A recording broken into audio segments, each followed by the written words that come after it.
What's up, folks? Anybody that hears this or anybody's watching, thank you for joining. Today, I had the opportunity to have a conversation with Stan Gordon. Stan Gordon is this renowned UFO Bigfoot researcher for over 65 years of experience doing it. Let's see.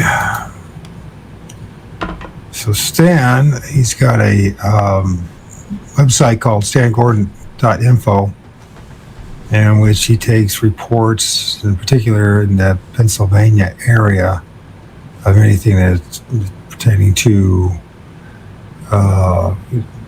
anomalous events, like having encounters with different types of cryptids, Bigfoot, UFOs, etc. So he's quite well known. He's famous. He's been on Coast to Coast. He's been on all sorts of shows. His latest book is Creepy Cryptids, and he's got other books and DVDs. He's got like Astonishing Encounters, his book, DVD set. His Ketchberg Untold Story, a really mysterious Pensylvania. Another one of his books, and Silent Invasion, the Pennsylvania UFO Bigfoot casebook. And this is very interesting conversation we had having. I had to first I had to get a subscription to Zoom. Apparently you can't do it without a subscription, so if you want to interview somebody. So that took a while. He's patient with me to figure that out. I thought you could hack it, but the hacking process didn't work. So let's see what else is going on here. So what I had to do is, after the interview, I had to chop it up into 10-minute sections. It's a little over 2 hours, the conversation we had. Actually, we could have done it longer, but the guy, he's 20 years older than me and has a heck of a lot more stamina than I have. So I had to use the restroom twice during that. So anyways, it was good. I think you'll enjoy it. His premises, and he's been saying this for a long time, that we're dealing with interdimensional, something interdimensional. So when it comes to UFOs, aliens, Bigfoot, all these other cryptids, and he gives some persuasive arguments for that. So during our conversation, I misspoke, as usual. George Hansen's book, it's George P. Hansen, is The Trickster and the Paranormal, not The Trickster Spirit. So when you hear me saying Trickster Spirit, I apologize to everyone. It's The Trickster and the Paranormal. Well, this, folks, is the first time I've actually interviewed somebody via Zoom, so it's been a bit of an issue, so on my end. But this is Michael H. Adams, the Lord of O.R.D, Fortean Digital Shaman, and I'm with a legend, Stan Gordon. Thank you for joining me, Stan. Thanks for having me on your program. Yeah, it's a real privilege on my part. You kind of helped me because I told you a little bit as far as in the email that I've actually had my own encounters, right? I've actually had Yes, you did. And sightings, and I've had it's been a strange 7 years. You know, it's interesting, Stan, you've been doing this for 65 years now, researching this stuff? It's going on 65 years this year. Yep, and surprising to most people, I've interviewed thousands of witnesses. I've seen a lot of evidence over the years. I've never personally had a Bigfoot or UFO sighting. Isn't that interesting? Now, mine's the complete opposite. So in 2017, my goal was to prove that the Bigfoot and all that was just like a government psyop and just more BS, right? And within 6 months, I'm standing next to a Crow Indian medicine man, and literally we saw two of them 30 yards away, and one crawled up and got as close as 15 feet in front of our grill. Believe it or not. And if you don't believe it, I don't blame it because I still don't believe it. And that was the I beginning. can just tell you, I have interviewed. Go ahead, you're cutting out on me. No, it's probably just me moving around. So go ahead, Sam. No, I was just going to say I've interviewed hundreds of Bigfoot witnesses, including many last year here in Pennsylvania. I'm in Pennsylvania. I do mainly in PA cases, but I get calls from all over the country. And over the many years that I've been investigating Bigfoot sightings, I mean, we've had amazing close-range incidents 5, 10, 20 feet away from people. And in the last year, we've had cases where these things have been 40, 50 feet away from people in daylight. So it's not that surprising to me to hear that. It's weird how this works, isn't it? You know, here's a guy, you spent all this time and put all this and never, I mean, it sounds like you might have had something close to maybe an encounter, but you can't definitely say for sure, right? Well, I can tell you, and again, a lot of this is historical. There's a lot of detail I can give you, but it takes time because a lot of these are detailed bits of information. But I should give you a little bit of background. I worked in the electronics field all my life, and I've been interested in UFOs and Bigfoot and strange things since I was a 10-year-old kid in 1959. And my hotline's been open since 1969, taking calls from the public. I get email and phone reports constantly coming in about everything from UFO sightings to cryptid reports. And in 1970, I founded the first of 3 volunteer research groups that investigate these incidents for many, many years.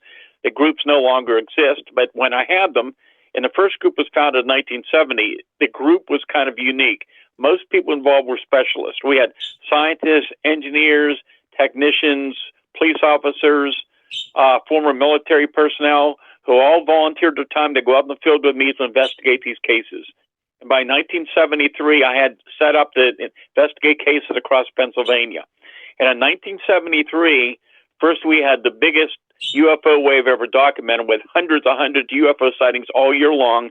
Many of the newspapers in the state were picking up these reports as well. And then in the summer of 1973 is when we had the biggest outbreak of Bigfoot sightings ever documented anywhere in the world that went on for months into 1974. Many of those were daylight reports, sometimes multiple creatures.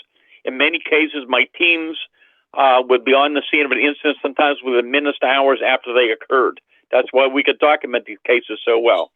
And that is when, during that time period, that some very strange incidents came to our attention that began to make me realize that Bigfoot was much stranger than some type of unknown primate. There was something else much more involved. We had a lot of amazing cases, which I wrote up in my Solid Invasion book in great detail.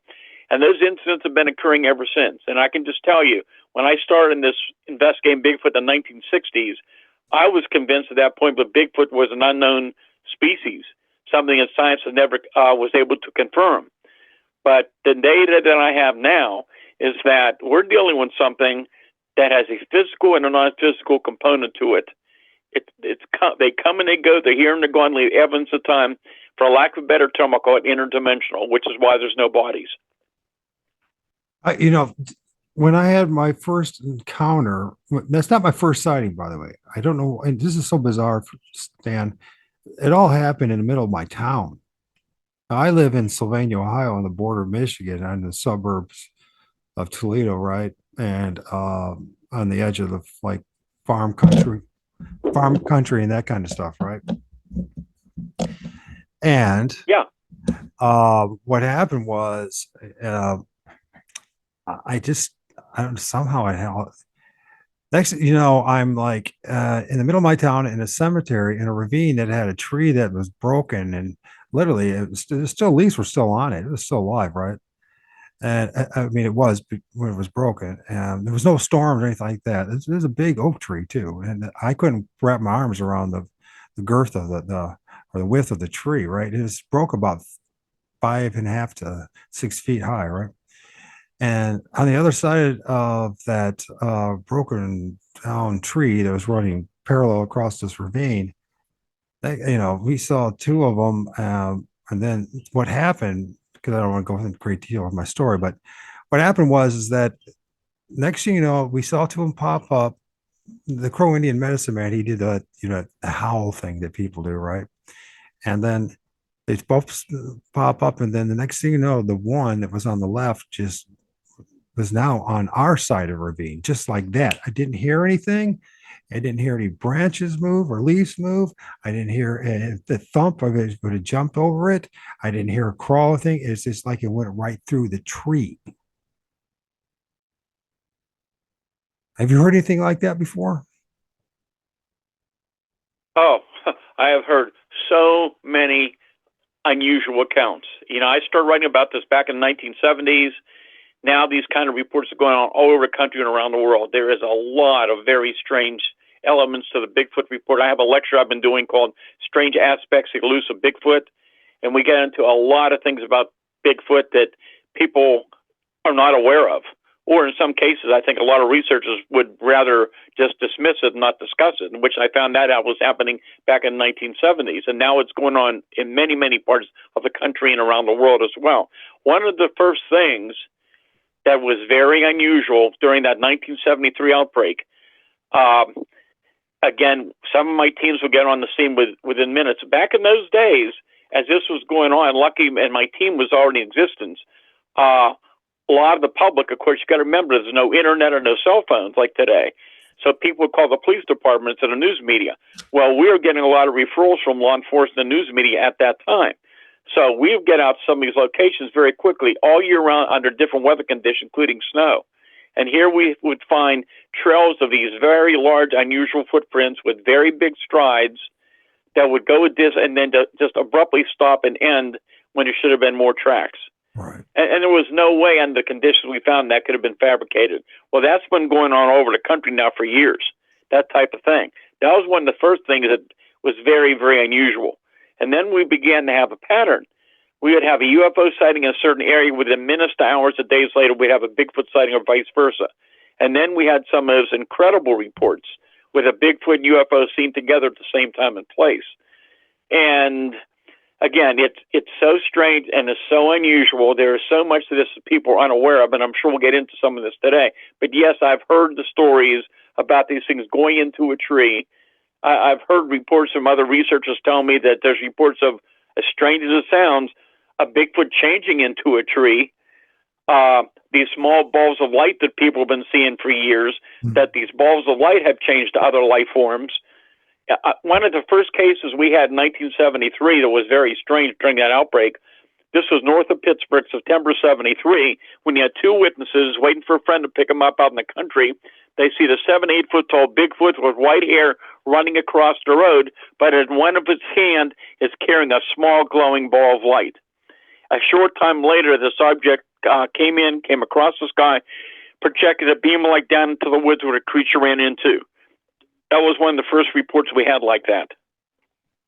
Well, I've seen video that looks like that, looks like an entity carrying a orb, ball of light, and the guys that I've been interacting with who are also doing research, one guy shared me an image of some kind of entity. I mean, it doesn't look like the classic Bigfoot, but it has like a orb, like it's right in its chest that they filmed.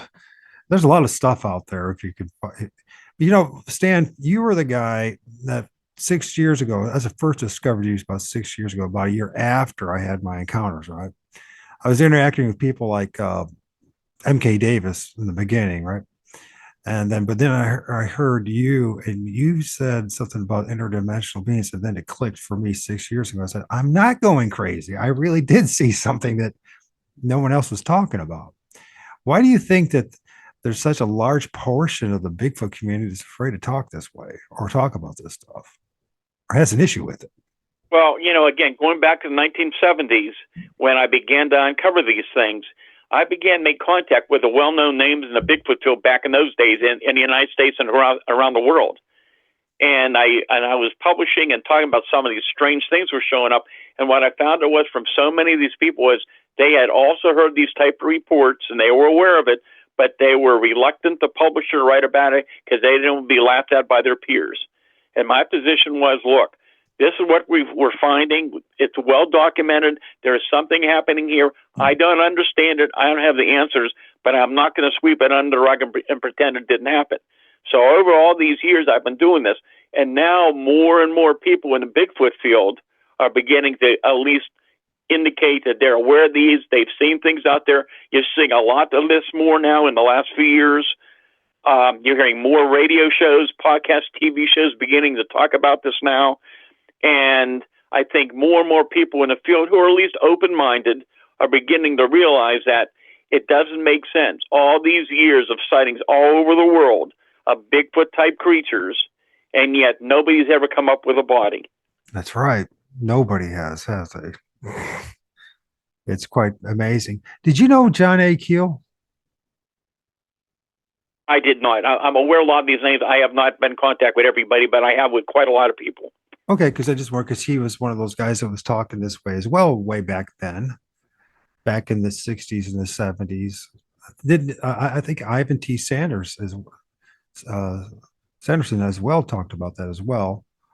And but it just what I'd like to do is start talking to folks like you who've been around the block a few times that have done the research and have actually willing to talk openly about this stuff, because I'm not one of those. I've been talking to people that are like really in the woo-woo side or turning it into a cult, the cult. I call it the religion of Bigfoot.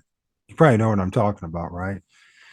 And then there's the other side of people that are just like all about, because they have nothing but footprints. They just go after every hoaxer that's out there, which is fascinating that there's so many hoaxers involved in all this as well. Um, you know, let's go more into this stuff. So one of the things too, after I had my first encounter, I also had my first sighting of a UFO in quotes, right? About a week later, which you brought that up too. I heard you saying that same thing, that it was quite common, but it's hard to find anybody in my life that has this experience, and it's been dominating my life, Stan. It really has. It's been one of those things. Is like, how do I trying to have some resolutions, right? I'm sure you heard this numerous times. Oh yeah, and I've interviewed people here just in the last week from around the country have called me who've been quite shaken. They've had some of these people have had experiences. They were very young. They want to know if they're the only ones. And I say this on a lot of interviews. I said, if I took 10 people like this who I'm in touch with, who are from many other states, many other areas, have no way of knowing about each other, put them in separate rooms, have them write down 10 different experiences they've had. When you brought them out and you read them, you would think it's almost the same person. There's a lot of patterns and similarities to it. And remind me to go back into that again. I will. But let me just give you a couple. I'll try to give you a briefer accounts of a couple cases that I have no doubt were authentic cases. And these are the cases that give us some hints of what's going on. And when you hear me talking about these UFO Bigfoot encounters, I am not suggesting that Bigfoot is a passenger, for example, in a spacecraft from another planet. That's not what I'm saying, because we don't know for sure what these unknown objects are that people see in the skies. I've said for years there's likely more than one origin to the unknown category of the UFO, or as the government now calls them, UAP mystery. And I think maybe a small percentage now might be extraterrestrial, but I think more and more we're dealing with something that has a physical and non-physical component to it. Just like many of the UFO sightings I have, hearing about some of these on the news, of even large solid objects, low level, even in daylight, that suddenly fade away and vanish. They suddenly appear and disappear. In some cases, they change complete physical form. And of course, they're doing maneuvers unlike any type of aircraft we had. It's very similar to what we have found out now about Bigfoot. And I've also found with some other types of cryptids being reported. It is so complex. It is so bizarre. Whatever we're dealing with is far beyond our present scientific understanding, and nobody has the answers of what's going on. But let me go back a little bit in history, and I'll make this as brief as I can because these are detailed reports but important. Take So all your during that time. massive wave in Stan, take all the time you want. If I have to make this a 2, 3, or 4-part series, I definitely will do it because it's worth it. So take all the time you want, sir. So Okay, so going back to that event in 1973, here's kind of a synopsis of what was going on. So first, you have all these UFO reports, and then you had that massive Bigfoot outbreak, and then you begin to see these reports come in from widespread areas where people had no way of knowing back in those days what other people were reporting. So you have the Bigfoot's UFO sightings, the Bigfoot sightings. You got the tracks we're looking at. They go for distance and they're suddenly gone, which made no sense. And then people in widespread areas, miles apart, are telling us that in daylight they're seeing these large, hairy creatures not that far away from them that suddenly vanish and seconds later reappear at a little further away distance. That was showing up. And as time go on, it gets stranger and stranger. But the case that really stands out was an incident happened October 25th, 1973, up in Fayette County, PA, in southwest PA, which is probably one of the most active areas in the country for UFO creature sightings, Bigfoot sightings, every year, including last year, which there was an amazing amount of activity in Pennsylvania. And I wrote a big report, which is on my website, that people can look at. But anyhow, so there was a lot of these type reports. And anyhow, I lost my trend of thought. So anyhow, all these incidents are going on. It was October 25th, 1973. I get a call from a state trooper from the state police barracks in Uniontown.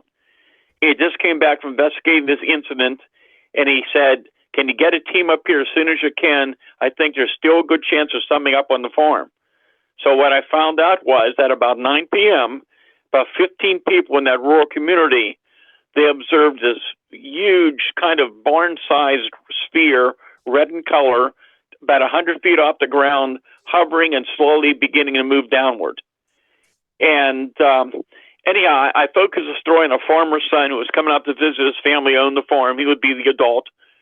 And he sees the object and people standing outside watching this thing. So he goes to a neighbor's house, which had a better view over to his dad's pasture. And there were 2 young boys there, and they're watching this thing. It looked like it's going to land on his dad's farm.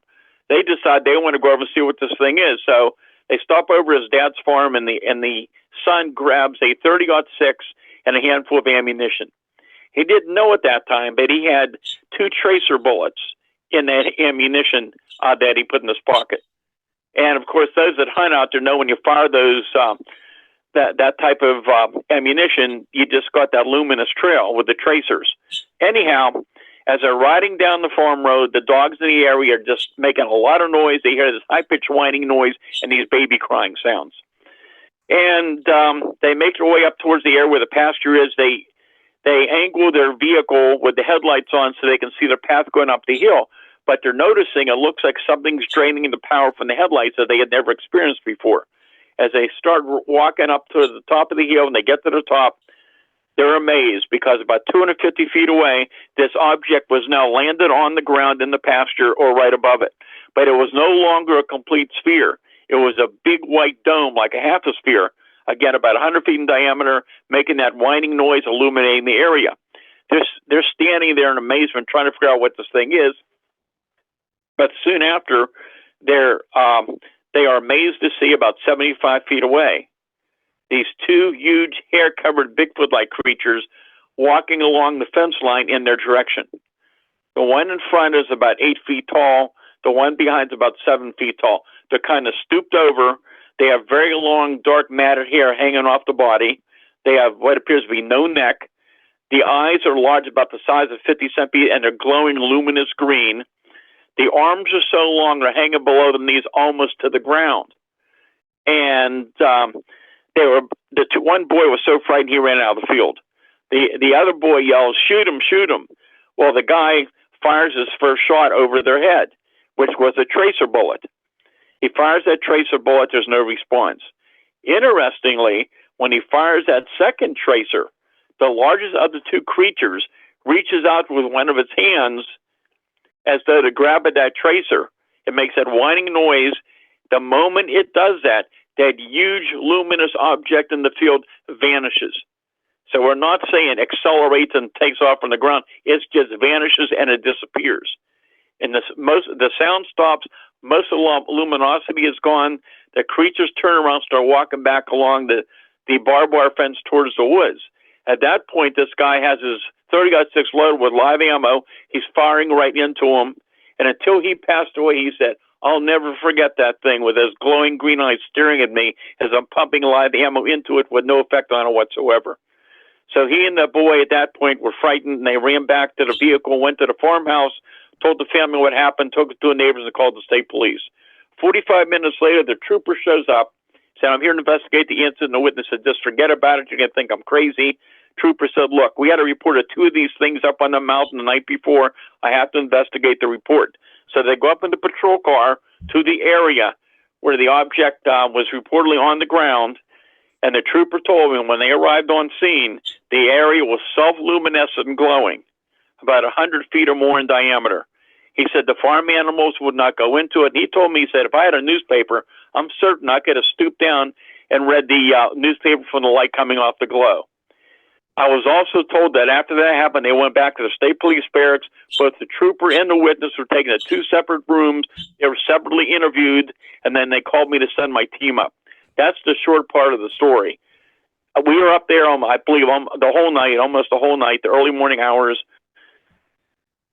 What entailed was one of the strangest things that ever happened, which we do not have time to get into. I wrote the whole thing up in my Silent Invasion book. I can just tell you that was the case that convinced myself and some of the serious team members I had in my group who were pretty skeptical that Bigfoot was much stranger than anything we had ever realized. So that was one case. But it was another case that convinced me that we're dealing with something that is not a physical creature. And if you want me to relay that one to you, I will. Absolutely. And by the way, my son's Budgie, Shaggy, seems to really like your voice. Just so you know, if you hear the bird in the background. Oh, well, thank you very much. I've never, okay, I never chirps is like this, but here we go. Seb, please tell us about the story. Okay, so the other count was during this wave of activity that continued in '74. This is February 6, 1974, way up in the mountains here in southwest Pennsylvania. So here was a woman that lived in the mountains all her life. She had a little cabin home. She knew animals very well. She was a very good shot. And she was sitting there that evening watching TV as a normal evening. Suddenly, she began to hear this commotion on her little front porch.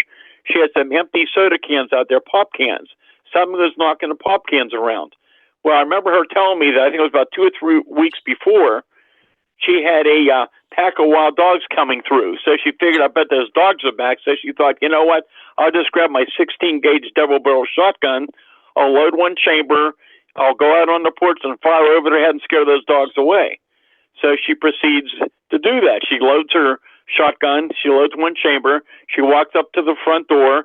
She hits the switch to turn on the outside porch light. She steps out, but there's no dogs there.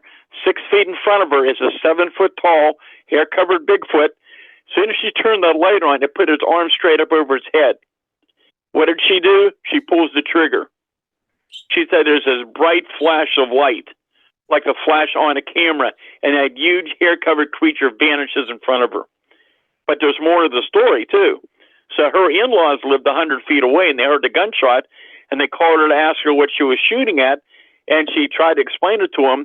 Well, her son-in-law grabs a sidearm, and he starts walking down that dark road towards her home, and apparently at some point he encountered 4 or 5 hairy people with eyes like coals of fire, starting shooting at him randomly. And it was around that time that a large luminous object, they said like a big Christmas ornament, was hovering over the trees at the same time.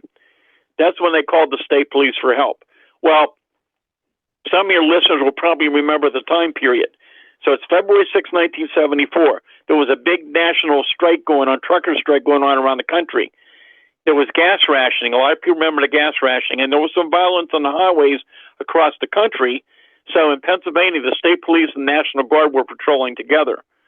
So when this report came in, you had some members of both units that responded to this scene. Because of the gas shortage, I couldn't get any gas in my town until early the next morning when my team went up to that location. I was able to interview the primary police investigator, and he said, by the time they got up there and found the place, everything was over. But he said, The witnesses were very sincere. They were positively frightened. They gave detailed accounts of what happened. But he said what convinced him was the animal reactions that he saw. Now, I told you I've never seen a Bigfoot myself, but I have many times, getting to the scene of an incident soon after it happened, have seen the animal reactions. So even the most ferocious large dogs, when they're close to these Bigfoot creatures, in many cases, they're just paralyzed in fear. They won't bark, they don't move, they shake, they cower. Sometimes people tell us, even the last couple of years, that these things may not eat properly for 2 or 3 days later. That's what happened up there. They had several big dogs and other farm animals, all which were visibly disturbed, not carrying on their normal activity. And when they arrived, the dogs wouldn't make a sound. When I got up there the next morning, all the dogs are barking, everything was back to normal. That was the case, among others, that convinced me that we're dealing with something, again, that has a physical and a non-physical aspect to it. Hmm. You know, it's interesting too. My first encounter, like I said, my first encounter that year. Afterwards, not only did I see a UFO for the first time, I started urinating and peeing blood. Have you heard anything like that before? No, that is not, I can tell you, that is not that common. But there's other effects that have been common. Many hunters, outdoorsmen, people just walking through woods. And by the way, there have been more and more Bigfoot encounters, not just in woods and forested areas, but in more populated areas near larger towns. That's been going on more and more as well. And but some of the things have been reported just top of my head. Some of these hunters have been out in these areas for years, and there was always a lot of nature sounds, a lot of the normal life, the birds, toads, whatever they were hearing, the different sounds. As things happened, everything got very, very quiet prior to their experiences. In a lot of cases, not in all cases.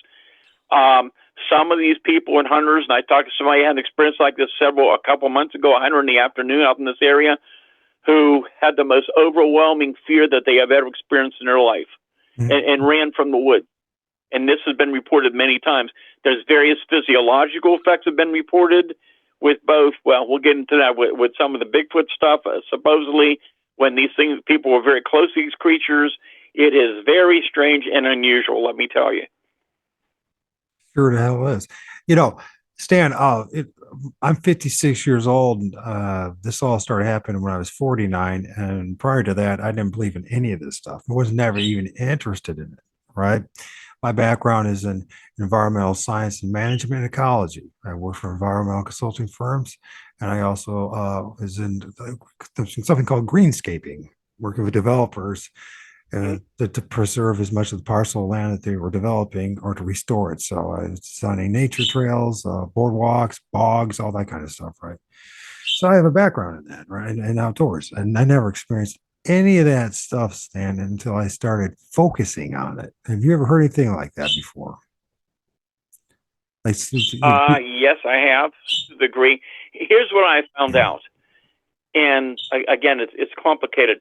Again, having talked to thousands of witnesses, literally, Bigfoot, UFO witnesses, hundreds of Bigfoot and cryptid witnesses, what I found out is that you can be in the right place at the right time and just have an encounter with a Bigfoot, a cryptid, or a UFO sighting. That's very common. That's very typical. But then there's another group of people, and some of these people I've been in touch with now for well over 40-some years. A lot of these are educated people, hold high positions. Some are just normal people, live normal lives. None of these people know each other. And in some cases, in a lot of cases, a lot of these people from the time they were very young children, 4, 5, 6 years old, they began to have UFO experiences, paranormal encounters, cryptid encounters later in life. Sometimes other people are with them. One person, I've been in touch with her for years and years. Later, her children began to have these experiences, and now her grandchildren. That's very, very common.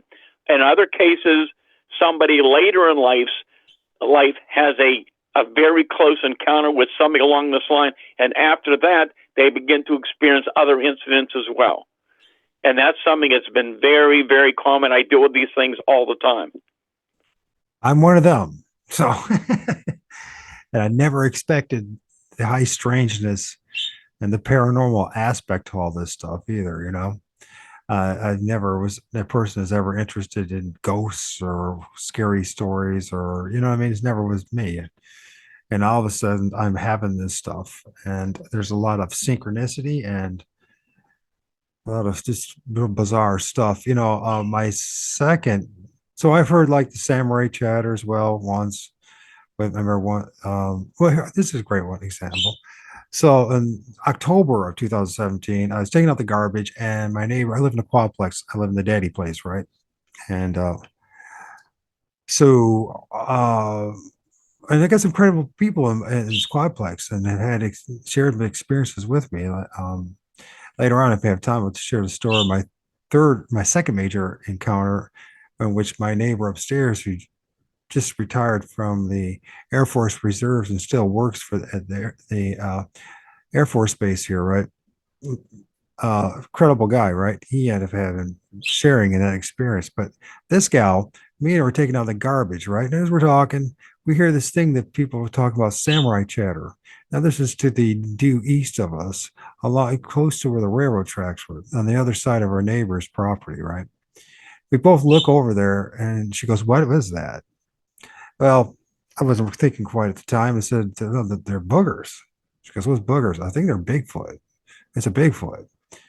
And she's proceeded to share some interesting stories that she's experienced as well. But we walked over to where that voice was, right? There was nothing there, Stan. There was nothing. There was no sign of a Bigfoot, yet we both heard it.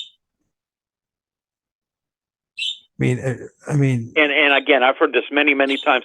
Here's what I found out about vocalizations, especially back in the 70s and ever since. As strange as it sounds, these creatures seem to have the ability to mimic any kind of sound, including human sounds. They commonly, we knew about, make a sound like a woman in pain screaming, a baby crying, a high-pitched whistle, or very heavy breathing like somebody with asthma. But we also learned even back then that they could mimic almost anything, including human sounds. And over the years, in more recent years, we're hearing reports of sounds that sound something like huge, oversized owls and also monkey chatter. So that's been going on more and more. interesting. And it makes you wonder, like this my son's bird never chirps, right? It's quiet as be. Stan, you and I finally get a chance to talk, and what is it doing the whole time in the background? How much does it actually influence other things around us, our environment, manipulating the environment? I mean, I got to be interviewing T.W. Watson. He just wrote a book, uh, Polter, Poltergeist Force, right? Or Force Poltergeist, excuse me, sorry. Uh, and he'll be for Saturday.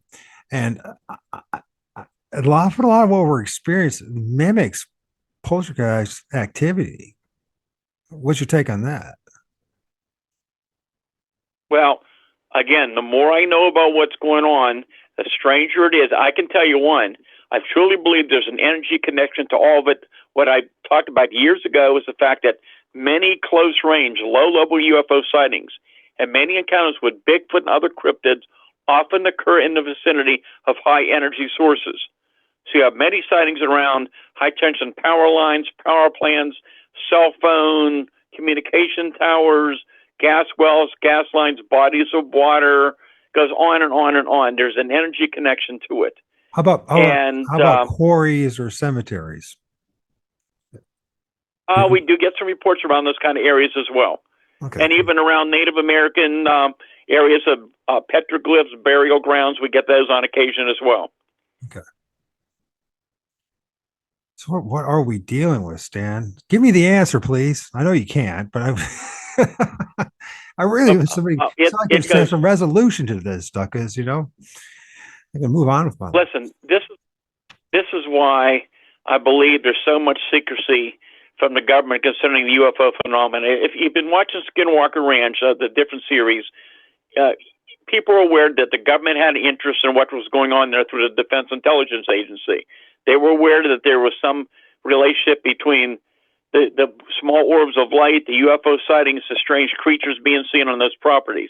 That's what I was dealing with here in the early 1970s and ever since. And again, it's going all over the country.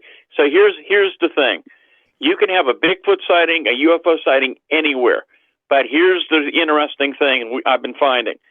There are certain geographical locations and certain properties here in Pennsylvania and now all over the country where this phenomenon, whatever it is, it focuses on for whatever reason. So you have some case you have a lot of history of apparitions, paranormal phenomena, UFOs, Bigfoot, cryptids, unusual footprints, balls of light below the ground, other anomalistic events that go on year after year. There's another one of these areas now. We've been aware of some for a number of years here in Pennsylvania, especially up along the Chestnut Ridge area in southwest Pennsylvania, and it's up in Fayette County, Westmoreland County. But Fayette, again, very, very active. There's one area that in the last couple of years, it was just known about in the last couple of years. And it is very active. I understand incidents just in the last couple of weeks. Some very strange things were ongoing up there again. And this is what's going on. So when you have this activity, here's something else a lot of people don't know. Sometimes when you have this activity taking place in these locations, sometimes there's more than one cryptid being seen. And one of the things that keeps showing up is not exactly a cryptid, but it's more of an out-of-place animal, which are black panther sightings. So when we talk about black panther sightings, we're talking about black leopards or black jaguars, not common in this part of the world. They've been seen all over this part of the country where they are not supposed to exist, in Pennsylvania, in West Virginia, I'm sure in Ohio, and neighboring states, and many other areas as well. They see them year after year. I interviewed a hunter several months ago here in southwest PA in the afternoon, had an encounter, a very good close encounter with a black panther. He, like so many others, used to laugh at those stories until he saw it himself. And that's the same thing. When I'm dealing with people which call me all the time, I get reports by email and phone constantly. And so many of these people, and a lot of these are very credible people with some important positions, who never believed these reports, used to laugh at them. A lot of hunters I've interviewed who encountered these things, and their lives were dramatically changed. I mean, a lot of them, they just could not, and they still could not handle the fact that they saw something that's not supposed to exist. And that's amazing. So getting back to the Black Panthers, we've had incidents where things like this have been ongoing. So again, I'm finding similarities with these different reports, with the Bigfoot that disappear, the UFOs that change physical form, the Bigfoot, many reports of Bigfoot, quite often, yes, look physically solid, especially at close range. But then many other reports of these creatures that are not always solid looking, sometimes more misty or foggy, sometimes part of the bodies, they can see through it or it's out of focus. Reports of these things not only running amazingly fast with huge strides, but in some cases appearing to either float or glide right above the ground. There's a lot of things like this that myself and other researchers around the country are hearing about now. And then the other patterns for years, and now it's going on all over the country, is in areas that you have a lot of history of Bigfoot sightings. Researchers and witnesses are seeing these small orbs or small spheres of light coming out of the woods, and in some cases, even in the last recent years, are coming within feet of people. And these balls of light, I've been aware of them since the 1960s. I've been calling them mini UFOs for years. But they range in size from the smallest, about size of oversized fireflies, to about a foot or two in diameter, some around the size of a golf ball or baseball. They're generally spherical, but there's some variations in that. Generally spherical, and they're bright spheres of bright colors. Interestingly, in many reports, even though they're very bright, they don't emit any surrounding light, which is kind of interesting too. And in other cases, I've had over the years where these things have pursued vehicles. I've had them enter people's homes and cars through open windows. I've had them tap on people's living room windows, then move away when they're seen. And in the last few years, 2021, let me get my year turned, I believe it was 2022 actually, we had the biggest surge of these incidents in Pennsylvania we've ever seen historically. Incidents where these things were coming up in daylight within a few feet of people. And in some instances, which I can tell you, where these things actually, in the last year, have been appearing inside of people's homes at very close range. very, very intriguing what's going on. But this pattern with the areas where there's a lot of Bigfoot history and these globes of light coming out, there's a definite correlation there as well. It sure is. I don't want to go with this because there's so many things. Like I filmed stuff that people consider to be orbs in the middle of the day. I filmed them around my yard. You know, one of the things is, if you heard much, so one thing I noticed from documenting last fall, and I don't do as much field research as many people do because I have a life, you know what I mean? I have a son and I have things to do. I don't want to be honest with you. Oh, yeah. But when I get motivated, like this fall, I was motivated to just film around my neighborhood in my backyard. And one of the things I noticed about these orbs, in quotes, these balls of energy or light or whatever they are, is that they seem to at times consolidate or get up to, form something that people call, like, is it ectomist or ectoplasma? Is that what it's called? And they form kind of these shapes and misty things. And what I've been doing with because I have a really nice camera, P900, right? And what I do is about every 8 seconds, I take a picture with a flash, and there'll be nothing, then there'll be an orb, there'll be something really bright. You can start to tell the difference between dust particle and whatever. And next thing you know, there'll be a whole bunch of something. Like they all just appeared, like they all just got together and formed this kind of misty kind of thing that sometimes looks serpentine, almost like human-like at times. Almost like it's like presenting a show to me. It's almost like they know what we're up to. It's almost like, I'm sure you've heard of the trickster spirit idea, which I hopefully George George Hansen. Hopefully he'll be joining me next week. You probably heard of the book, maybe you haven't, The Trickster Spirit and Paranormal. And he did a great book on research on that as well. But I mean, what's your take on that? And do you think they're playing us, or at least paying attention to us? Well, first of all, I try to do this scientifically. I've been involved with many people in the engineering and science fields for years, investigating, and we always look at everything. And you've got to understand, quite often, these reports that people submit, they're credible people, they're telling the truth. But even though the reports sound initially unusual, quite often when you investigate, especially with UFO reports, many are misidentification of natural or man-made object. Right. Even with Bigfoot, there's a misidentification of bear, of hunters in camouflage suits and large shaggy dogs, things like that. But so many of the cases we have are very detailed, close-range observation where they're seeing great detail and description of what these things are doing and their activities. So a lot of these cases are not explainable away. But with the orbs of light and electronics in them, and electronics being involved, sometimes there are technical things that occur within the camera that can produce some very strange effects, especially in a lot of the security cameras. We get a lot of them in. They're very, very similar, but some of the different cameras out there, they can produce these very strange orb-like moving objects, but there's a reason for it. And some of the things coming in, there's different ways we can explain what's being seen. But then there's other ones that are really interesting we can't easily explain away. So you can go both ways. But I can tell you, here's another fascinating thing that's been going on more and more in recent years. People are having very close-range observations of low-level, large, what appear to be solid objects in the sky. But there's also been incidents where people have attempted, for example, even with high-tech night vision equipment, to try to video some of the small spheres of light in the woods are coming closer. In many cases, we're hearing now, there are people are attempting to take pictures with their phone cameras that are fully charged, and as soon as they aim to start recording on the video, the camera malfunctions. In some cases, the battery completely drained the power in a very quick time, or there's other malfunctions where the video did not record, or even the still picture. That's been going on more and more.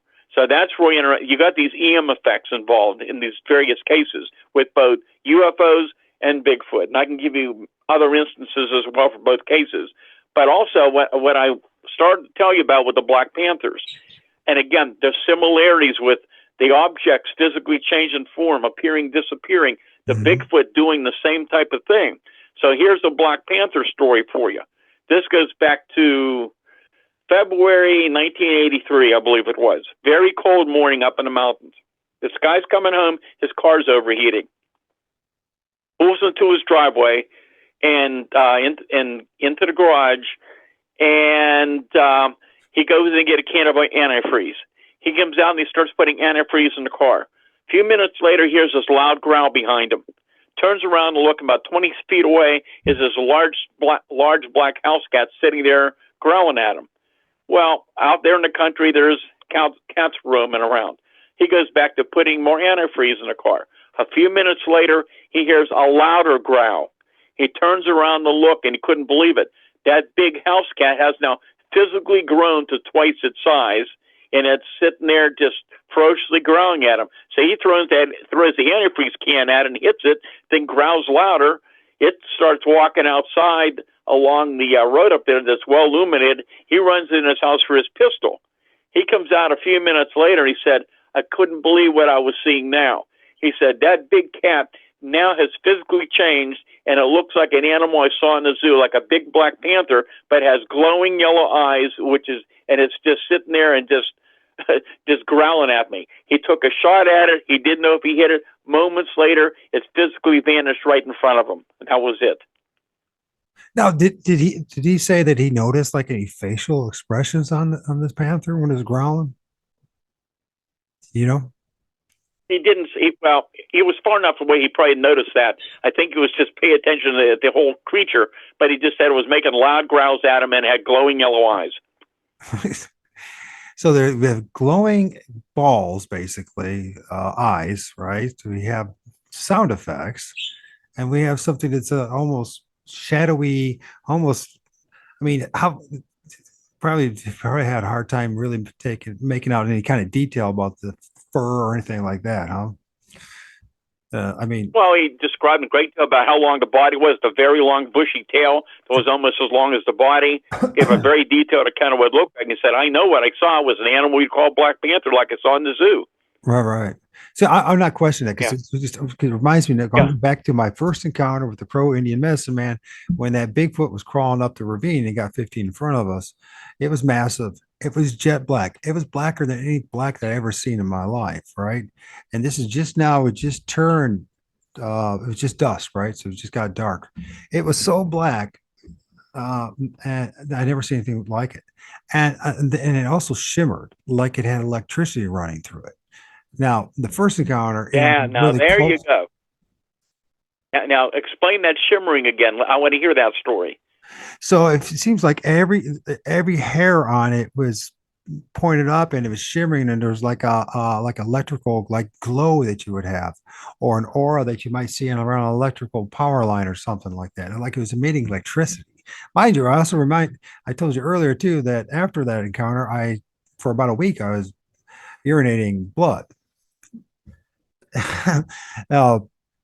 And the thing, once again, I did when it was crawling up the ravine on all fours. It was, think of it like a chameleon, how it crawls, or a frog, right?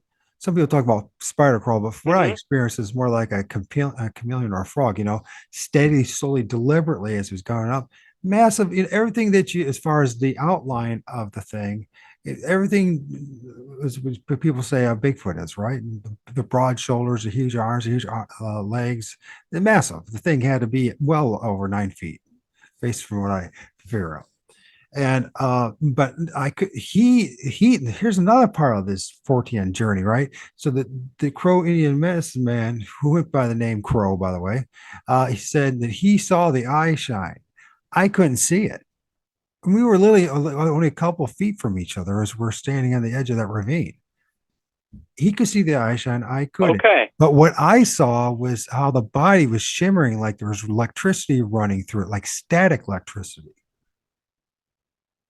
And once again, that's what I was mentioning to earlier. We're getting these reports where the creatures appear to be more misty, foggy, shimmery looking. That's something that's been going on more and more with some of these. Right. But Stan, it was solid at the same time. It was solid. It was like solid. Yeah, well, we've had both. we've had both being reported. Right. That's not uncommon. And even though we're not hearing physiological effects like you're reporting there, with some of these balls of light, I recommend to people, if you see them, do not get close to them. I've had no serious physiological effects, but let me just tell you what happened. This would have been, we're in the 24 now, 23. I believe this was in 2022, when lots of these O.R.D reports were coming in. So the one report was one of my research associates, Jim Brown, up in Fayette County, was a very high-tech guy with a lot of good experience. He's investigated a number of these incidents up there. Anyhow, this was 6 o'clock in the morning in October. This fella had his robe on and slippers. It was very cold that morning. His wife finds him sound asleep on the porch, which she would never do. When she finally awakened him, which she had a heck of a time waking him up, he said he was walking out to the newspaper box with a pair just been delivered. At eye level, just a few feet in front of him, was this small white sphere of light. When he got close to it, he said he got so tired he couldn't stay awake and immediately fell asleep on the porch.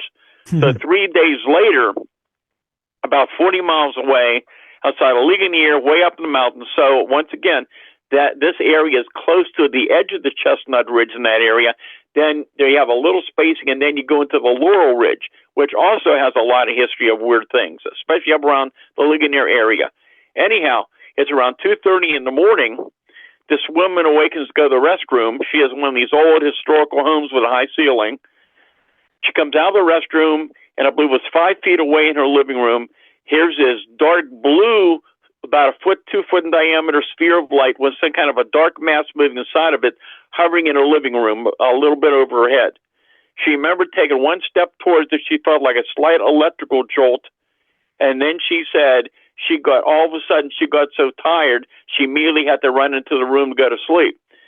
The next day she felt very weak and very sickly, and she told me, I'm an insomniac. I don't fall asleep like that. There was no explanation why she would fall asleep right after seeing that thing. So there were 2 reports like that within days of each other. Interesting. Is there any kind of health effects afterwards? Did you hear from her? Like, no, we have not had that. As far as I know, neither one had any health effects since then that I'm aware of. I just wonder about like radiation poisoning. If there's anything similar to that, with people having that kind of close. I know I've heard something like that, and I've heard all sorts of weird things. I can't believe how weird this whole journey is. So listen, I was never interested in UFOs, right? Never. I saw my first one that I consider a UFO, and I'm not going to talk about today. In 2017, then I saw another one in 2019. It was one of those white orb-like things in the sky that did a 90-degree turn and just took off, right? But the one that happened this last year in February of 2023, I want to talk to you about. This is during this time period when those alleged Chinese balloons were being shot down and all that kind of stuff, right? And February 11th is, I remember the day. I will never forget the evening, because I was just getting ready. An hour before I was supposed to interview Tex from Texas front porch. He's somebody that does what we do, right? Bigfoot researcher, the paranormal, that kind of stuff, right? So he has his own show. And so I was getting ready for that, but I was in the kitchen washing dishes, and I was looking out my window, right? Looking out the west. And I remember it because it was like 8 o'clock at night. And next thing you know, I see this above the trees, this like streak of light. But like first I thought, what is that? Is that like a meteor or something like that? Or what is that? But the streak, it was like liquid metal. It was like aluminum or lead when it's heated up in liquid, right? It's liquefied, and it made this streak that stayed a very long time in the sky. It lit up the top of the trees, the top of the neighbors' houses. And I'm like, what the heck's going? What am I looking? Is this one of these things that because that previous weekend, right? That there was a report of the Air Force shooting down one of those Chinese balloons over Lake Michigan, right? And I live literally on the border of Michigan, Ohio, and then 14 miles due west of the western basin of Lake Erie, right? It's a straight shot. So, and this thing was following that course. So I finally was able to get my camera and get out on my back and try to take some pictures. And I did that. It was not much. I did take some, but the problem, the trees were in the way, that kind of stuff, right? And that line, that liquid, it looked like liquid metal, really, and it's slowly kind of dissipated, fell apart, maybe like something you might see in a fireworks kind of display, little sparks as they go away. And I go and I go towards my car to have a better position, and I look to the east of my house, the place I live, the quadplex, and there's this orange ball, like globe, floating, and it wasn't floating like some kind of balloon or sporadically. It was steady and had a very mild pulse to it, right, as it was going due east towards Lake Michigan or Lake Erie, excuse me. And I tried to take some pictures. It was like the moon. You know how the moon looks a lot bigger, and then you start to take a picture with your camera, your cell phone, it looks much smaller. Um, um, except when I took the pictures, there was nothing there, but I saw it as clear as day. Have you heard anything about this kind of this like streak through the sky type of thing, liquid metal type of thing? I know you talked about, I've heard you talk about like craft kind of looking like they're made out of liquid metal, but have you heard anything like that what I just described? Not that commonly, but yeah, I've heard those things over the years. They're not that common, but I've also heard of a lot of different luminous phenomena that's being seen in some of these areas where there's a lot of history of Bigfoot sightings and UFOs from different people. And we're not having any odd weather conditions. We always check that would account for these type of things. So we're hearing that. But I can tell you in February of 2023, so last year, there was a lot of activity going on here in Pennsylvania. And I'm just looking through some of the reports I have here. I've got a couple of different files I'm looking at. And there were some very odd, I'm gonna tell you about two of the reports from February of 83. Okay. So this was early February, around 1:30 in the morning. The woman's awake and looks out the window, sees a solid, bright white ball of light about the size of a basketball moving steadily about 8 feet from the window and about 7 to 8 feet above the ground. Object was moving between the side of the house and the front porch, moved steadily past the window. It continued to move past the yard and driveway, began to rise higher into the sky and over the roof of the neighbor's home till it moved out over the mountain. But then here's another one. Listen to this one. This is really fascinating. This is up in Fayette County again. This is the kind of things people never hear about. This is February 24th. My research associate, Jim Brown, investigated. It's 2 o'clock in the morning. This fellow went outside. I know he was smoking or what he was for a cigarette. Went on his patio, observed a bright ball of light hovering over the trees in the distance. The object was moving slowly forward and backward. A beam of light emitted from the object down into the trees. The beam was moving around the trees below as though searching for something. Seconds later, the beam was directed towards him. According to Jim's report, the man was temporarily blinded by illumination from the beam. He felt heat like that from an infrared heat lamp on his face and arms. He soon had his vision restored, and the warm effect also stopped. However, the object and beam were also gone. Jim stayed in touch with a witness who reported no lasting visual problems, and the marks went away off his body. That's just an example of some of the reports from February of 83. Now, Stan, I just did an interview with a gentleman. Goes, it's not his real name, but he goes by Mojo, and he has this YouTube channel. Uh, who took my mojo? Now he's in Oregon, and he filmed exactly what you're talking about. I think we're damn well close to it. And the video that we did in the interview, we go over that video, and they were talking about the beams of light, how he got hit by the beams of light, how it was in the trees on the other side of a creek. And it's quite spectacular, actually. It's one of the best things I've ever seen.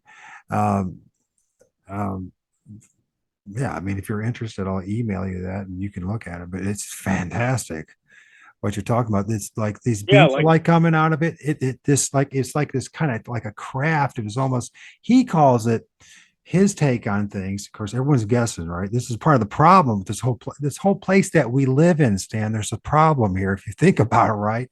Why is this so confused? Why is there's no definitive answers? What are we really dealing with? But anyways, he takes his take is that these craft might be biological in nature. And these when we're watching this Uh-huh. thing, And again, that go ahead. I'm sorry. I was going to say that goes all back to old theories that some of these things are atmospheric life forms. Who knows? Or some of these other things are some type of life form we don't understand. But at the same time, I'm not so sure that would explain a lot of the incidents we've been dealing with. It's something much more complex, and sometimes there is physical evidence left at the scene as well.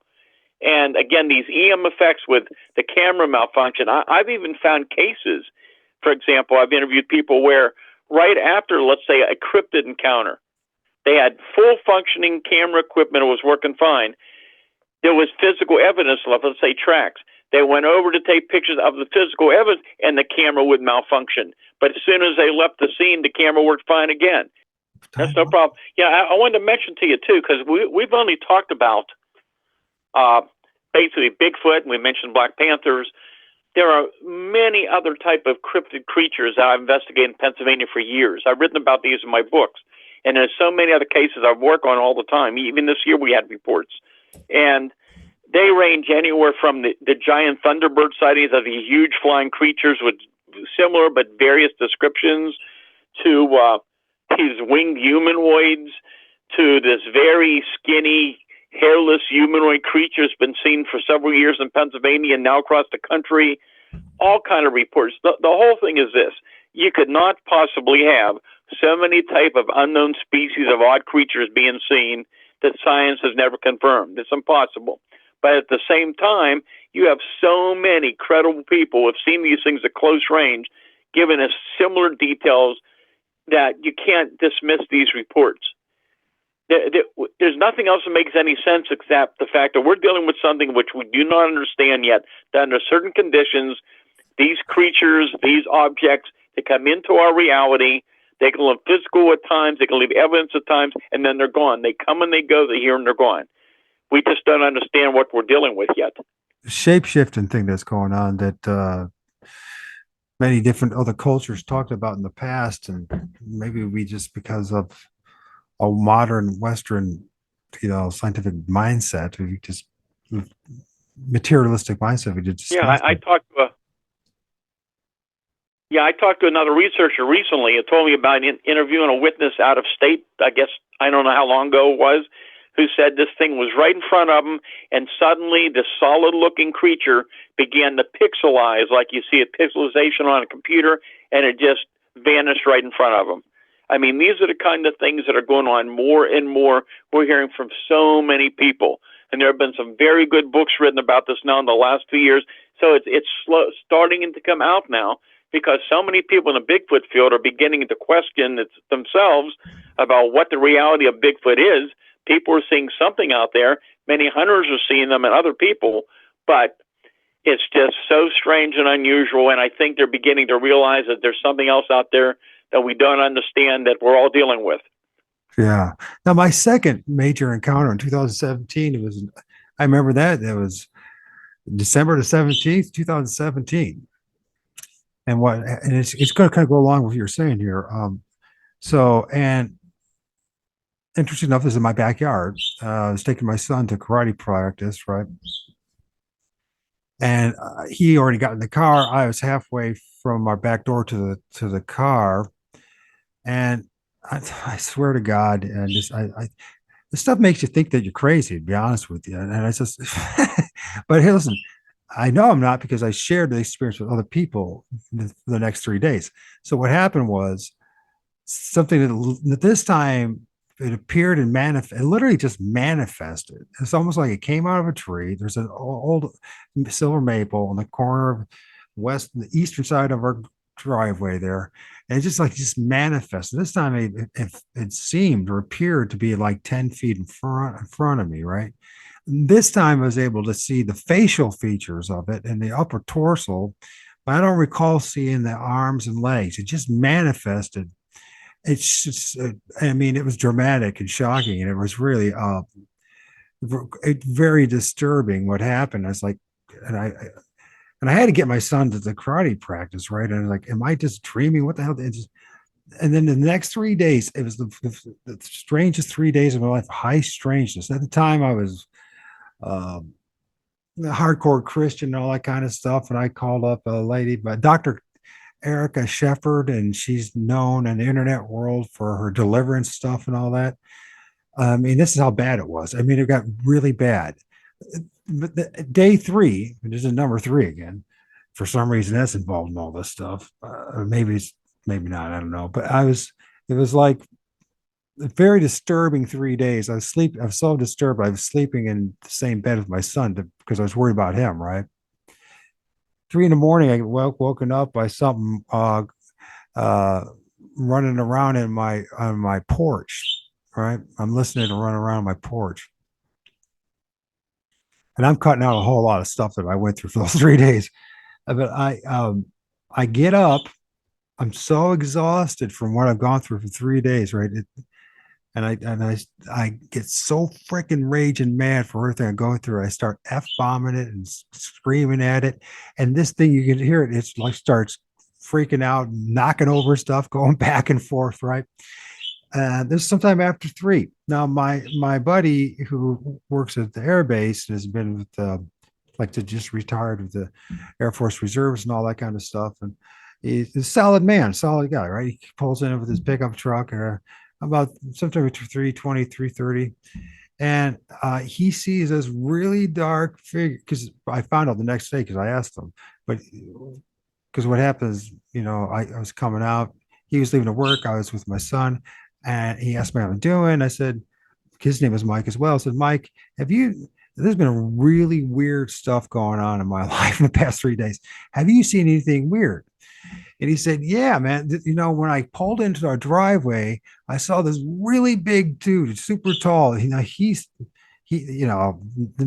Bigfoot with him, right? There's nothing, he doesn't even believe in it, right? But he said, it's the biggest dude I ever seen. It was like in a black hoodie in our backyard. And he's watching them as this super big dude in a black hoodie is walking away, going north. Um, and he gets back in his car and he says, what the hell is somebody doing in our backyard at 3:30 in the morning, right? So he drives around and looks for him. He says it was just like it vanished. Now he can't accept the fact, I don't think, at least we've neither one of it, ironically, we're really good friends, but neither one of us have enough guts to actually have the conversation, right? If he thinks it's a Bigfoot or not, right? I think, some guy people you just know it's better not to do it. But he saw the thing. I heard the thing. My son was affected by this stuff for 3 days. Now, since that time, it was a weird thing. Since that time, I haven't had any of that really. That 3 days we talk about that dread and fear, I never felt any more dread and fear. Like my first encounter, ironically enough, I was so shocked I didn't feel anything.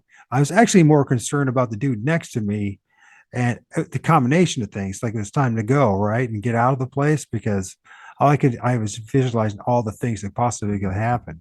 And that first encounter lasted like more than just a few seconds. It lasted several minutes, by the way.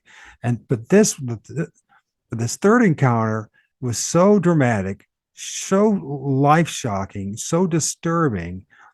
And I just wonder how much of it is my part, especially maybe because I was really reading the Bible and really into this. Because at the time, I believe it or not, even though I had a scientific background, I was starting to believe these things were all like demons, monsters.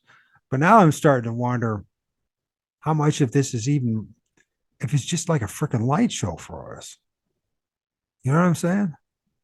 Like it's just a presentation. Oh, I can tell you, for all the years I've been hearing this, and more recent years, I've heard many very similar accounts of what you just told me. And it's not uncommon. A lot of strange activity seems to occur around 3 or 3:30 in the morning for whatever reason, of different type of anomalous reports.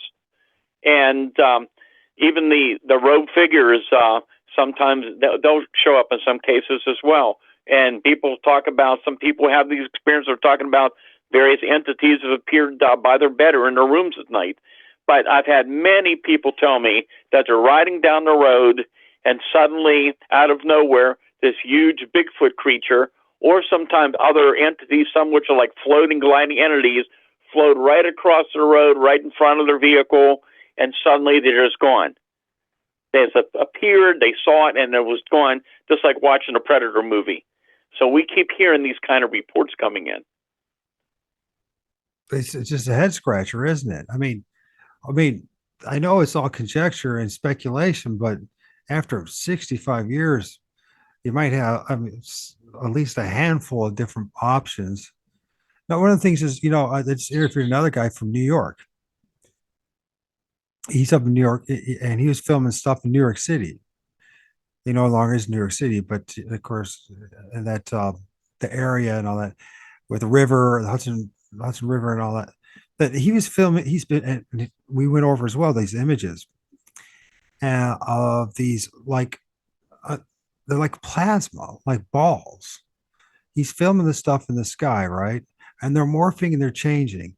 At first glance, you're thinking, oh, that's just a bunch of balloons.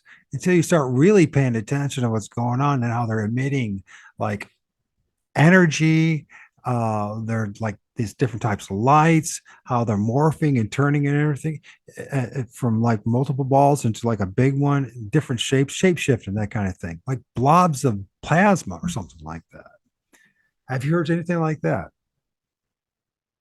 Oh yeah, we've heard all these things for years from different people, and I can tell you, there's been a lot of activity. Now I don't know exactly where this location is, but I can tell you up in the Pennsylvania New York border, especially in the wooded areas, we're hearing a lot of reports of things like this going on with Bigfoot activity, the strange screams, the balls of light, the UFO stuff. It's been going on more and more in recent years.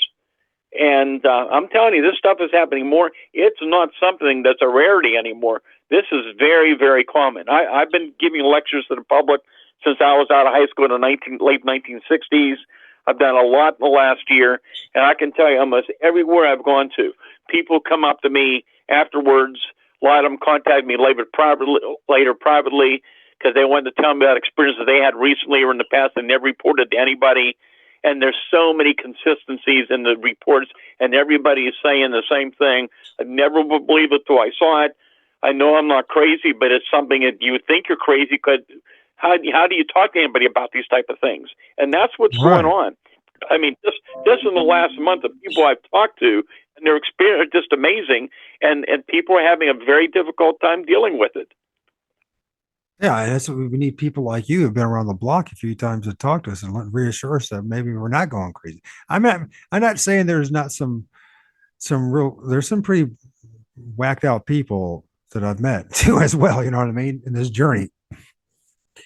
And what I mean by that is when they turn this into like a religious event, you know what I mean, and this new age, like for whether it's, the ufology, all the different cults that come out of it, and the same thing's going on in Bigfootery.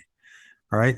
This new age kind of like Well, Bigfoot is like some kind of demigod or like it's not, oh, the most of the people I talk to are just regular people, men, women, and children from all walks of life, all type of backgrounds.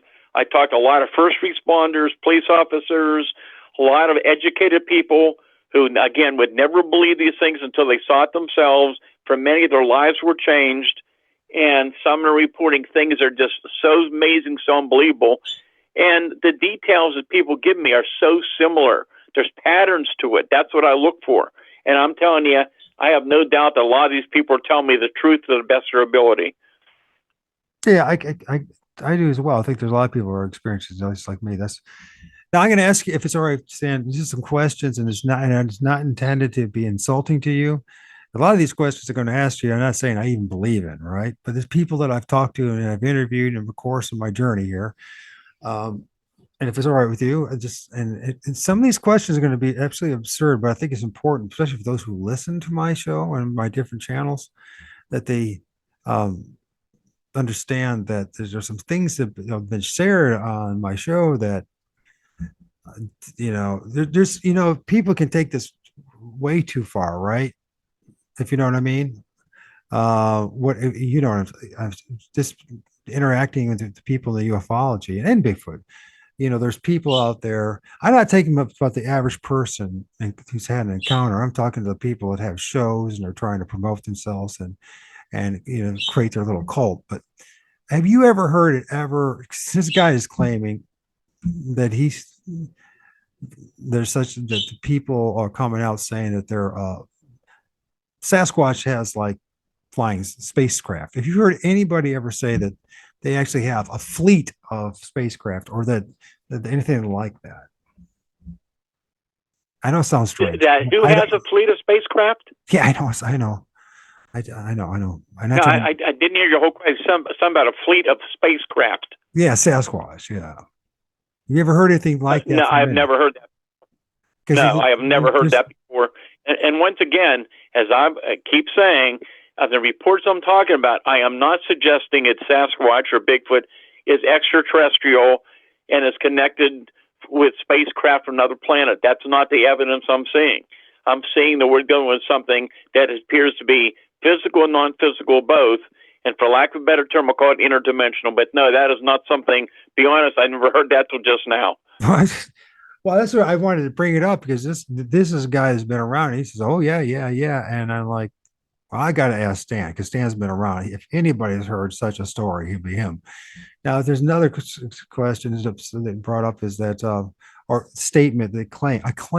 What's a claim that like he says in South America or the Southern Hemisphere, I think he changed it to Southern Hemisphere, that 50% of all abductions are from Sasquatch and UFOs.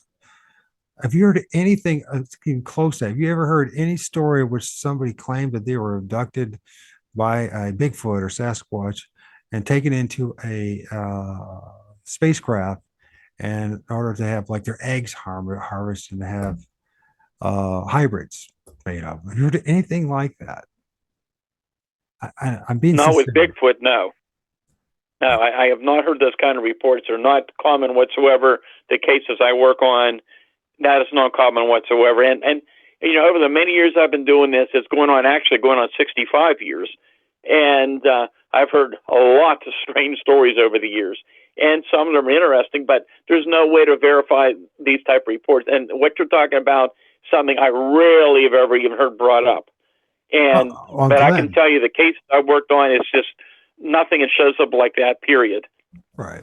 So, you heard the extreme extent of my personal experience, but these are people that I interview, and they claim that they've had encounters, have had these communications, and I'm just like, at one point, Stan, where's the cutting line with this? Because it's strange enough as it is, well, right? Again, and where do you say enough's enough? You know what I mean? Well, I can't comment on other people's cases because, one, I don't know the details about these reports. I haven't talked to these people. I'm not familiar about what you asked me. I'm just not familiar with. But if you're talking about cases where people claim to have had telepathic communication with Bigfoot, I am somewhat familiar with those reports. Right. And I know people as well that they claim that that's happening as well. What have you heard about that? Well, I can tell you it's extremely rare in Pennsylvania. There's maybe a handful of cases of people who I've interviewed who I believe were credible witnesses who were extremely reluctant to tell me that when they were close to this thing, they felt some type of mental impression. These things were trying to communicate with them. They're very rare. But there's one amazing case that I remember very well because I was witness to it. And this happened back in the 1980s, again, in the area along the Chestnut Ridge, where there have been sightings of Bigfoot for years. And what happened was some of the people who own properties out there were calling me and my team to come out because this huge hairy creature was apparently coming from the top of the ridge, coming down near their homes and scaring their animals. So anyhow, I went out with a team, and we had a group of people met us out there, and all these people wanted to tell us about the experiences they had been sharing about seeing this thing. One of the persons in the group very reluctantly said, "You're never going to believe this, but this thing at times has been communicating with me mentally." While we were there, she said, "This thing is telling me right now," she said, there's mental communication going on right now, that tomorrow morning there will be a very strange UFO incident 15 miles away in another county up in Indiana, Pennsylvania. And early the next morning, there were multiple reports coming in of this very strange, loud sound right over top of that town. It was so unusual, they called the fire department out. They could not find the source, and it was in the newspaper. So, I mean, it begs the question, why? Why even, what's the sense in the communication? What was the point of it? You know what I mean? And I wish I could answer that. A lot of what we're dealing with makes no sense at all, which is why there's so many people who are very skeptical of these reports. But if you take the time to go out in the field and interview these people and you look for the patterns, that's what happened with so many people. I was involved with my research groups in past years when I had them. I mean, I had some very high-level scientific people associated with major industry and science involved in my group, and they all did it anonymously because of their position. A lot of them were very skeptical until they spent time out in the field with me, interviewing the people, seeing the evidence, seeing the patterns, and they all began to realize there is something very strange going on here. We just can't understand what's happening. And that's how it still is today. Yeah, it is. And that's disturbing. I don't know how you feel about it. May make cases interesting for you, but I need resolution. I need some answers. You know what I mean? So I can move on. You know, And go ahead. Sorry. I was going to say, and you're saying exactly like multitudes of people have said to me the same thing. I need to know what's happening. Why is this happening to me? That keeps coming up all the time. Unfortunately, we just don't have the answers for it. There is nobody out there who has the answers for it. They may think they do. I don't think anybody knows for sure. And that's just so bizarre. I just, in 2024, that we don't have any answers to any of this stuff. It does make it interesting, but some ways, the journey. You know, have you heard anything about? So you're talking about interaction with entities like Sasquatch and pets and all that. Do you ever heard anything like this braided hair that supposedly Sasquatch does with like animals, like horses? Have you had any reports like that? I've heard those reports from out of state. I was talking about this the other day with some other researcher. I can tell you, as far as I recall, and I probably would remember, I have never had any cases like that in Pennsylvania. So as far as interaction with pets, outside of pets going, a bit wild, and is there anything like negative, anything like traumatic, like violent? And you know what I'm saying? With the pets. I can tell you the hundreds of Bigfoot sightings I've investigated in Pennsylvania and many others I'm aware of, other research associates investigated. These things seem to be curious of human activity. At times they approach quite close, but then generally when they're seen, they take off. Yes, at times they'll throw like small boulders or pretty good sized branches towards people that'll scare them away. But for them to come after somebody and physically harm them, that's something we're just not seeing here in Pennsylvania. But here's something I found in more recent years, and again, I've written about this and talked about this, and I'm hearing this more and more from other researchers as well. In some instances, it's either with Bigfoot or with other cryptids. Once these creatures are aware that the nearby human observer can see them, they have a startled effect. They look very. So one person told me it actually looked frightened. The one person told me this thing was staring right at her. Once it realized that she was seeing it, it looked more frightened than she was, and immediately left the area. But there's a startled effect that's being reported, which I think is pretty interesting. It's quite comical, isn't it? It's like so. One of the things I'm starting to discover too, at least for my journey, that I don't think that these things are intending to harm us. I mean, I know there's stories out there of people who've had negative. I mean, I've had my own negative experience, but I wonder how much of it is just my own ignorance and not knowing how to deal with the situation, and because it's the first time I ever experienced. I mean, how many? Okay, so is there any substantiated like abductions of any sort that we could like count on? UFOs or Bigfoot or anything like that? Well, now, if you're talking about Bigfoot abductions, I've only heard those few things been published over many, many years.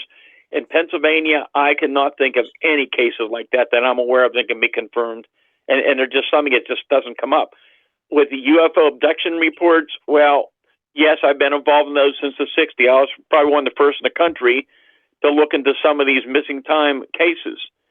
And I can just tell you, back in the 60s, late 60s, early 70s, there was a lot of those reports coming in.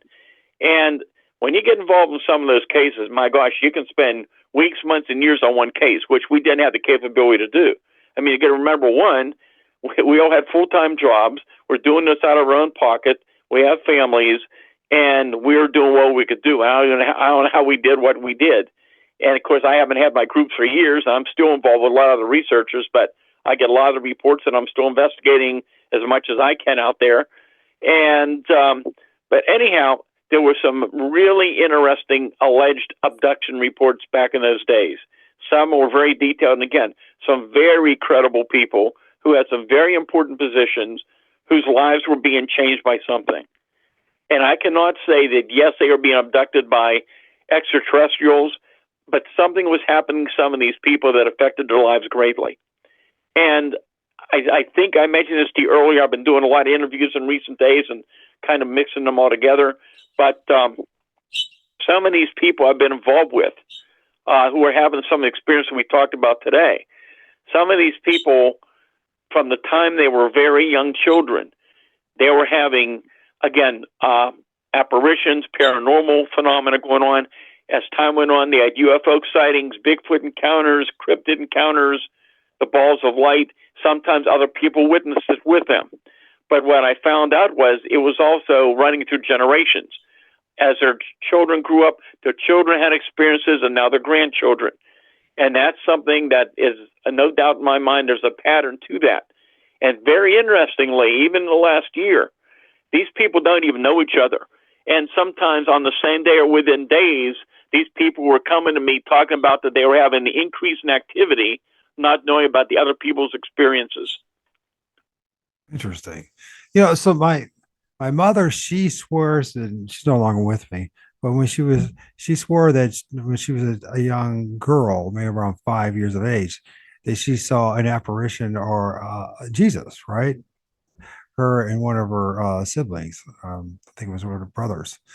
All right. My big brother, he's that person in the family who's swears that he had these little men at the end of his bed as a child. And he actually saw a Sasquatch in Northern California. And interesting part of my story when it comes to my first encounter, 24 hours before I had my encounter, I was actually talking to my brother about the fact that I don't think Bigfoot is what the big shots are saying it is on the internet. And I think it's more spiritual in nature. And my brother said, do not be surprised, Mike, that you'll start interacting with Native Americans now that you know that there's something deeper going on with Sasquatch. And sure enough, 24 hours, I ended up running into a guy I never met before who went by the name Crow. And he definitely looked like an indigenous First Nation guy. And ended up having that encounter. But the thing I'm bringing that all up is just a couple questions here. First of all, do you personally have anybody in your family that's having these kind of experiences that may motivate No, you to this? and I've never experienced it myself. So that's what I'm saying. But what you've just told me is that there's other people in your family tree that had other experiences, and that's very similar to what I'm hearing from many other people in some cases. It's interesting, but growing up, there was none of that conversation. There's nobody ever talked about it. Not even but later on, my mother talked about the Jesus thing, right? And then my brother started getting when she moved out and Yep. moved to California, he started talking about the stuff. But we didn't talk about it as kids. Nobody talked about any of this stuff. So And actually, I had an interview with a fellow last night from out of state, very educated person, and he told me almost the same thing, what you just said, that while things were going on, it wasn't until later in life that anybody in the family talked about it. right, because it's so damn strange. Who would believe it? I have a hard time believing my experiences. I mean, I know I experienced it, Yeah. but my question is, what did I really experience when I saw those things that, that looked like Bigfoot? But I mean, the problem is, I never went and the first encounter, definitely, and a couple of sightings that I've had. Maybe I didn't went out and try to hug it, give it a big bear hug and say, I'm so happy to see you. You know what I mean? I was last thing I was thinking about is touching to think, have you seen any kind of physical evidence for Bigfoot around your area, like hair, scat, any kind of, okay, here's the thing, nest. What's your take on these Bigfoot nest and tree structures? Okay, well, you brought up a couple things. One, A ton of things. during when there was massive amount of Bigfoot sightings in Pennsylvania in the 70s, you never heard about tree knocks, and you never heard about find these unusual, as you're talking about some of the tree structures you're seeing now. Mm-hmm. We didn't hear about those types of things. So you never heard people hitting trees and making the tree knock sounds. That wasn't common at all back in those days. But yes, we're hearing more and more about it in more recent years. I've talked to a lot of hunters and people who tell me very detailed accounts, and it seems like something's going on. I've seen some of the tree structures, and they're pretty interesting, I will say. And yes, some of my research associates who I've been out in the field with in the last 10 years or more, who are very experienced outdoorsmen, we have seen some areas that are much different than a normal deer area, much bigger, in areas where people have seen Bigfoot, and some of them are very, very interesting. And there was some of you asked me right before that, and I was going to tell you about it, but I lost my trend of thought. So maybe you can remember what you asked me, and I'll remember it. Nest, tree structures, and then any kind of like physical evidence, like scat, hair, Okay. any kind of evidence that we are dealing at all with anything that maybe at times actually is physical. We made a lot of casts of footprints.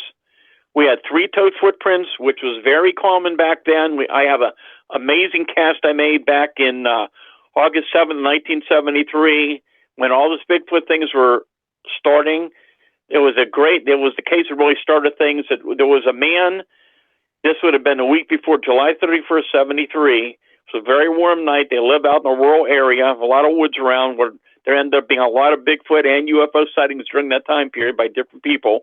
And this guy was shaving early that evening, began to smell this funny odor. He smelled like rotten cucumber, turns around and looks in the window, and here's these two huge glowing red eyes staring at him, but the wind is 8 feet off the ground.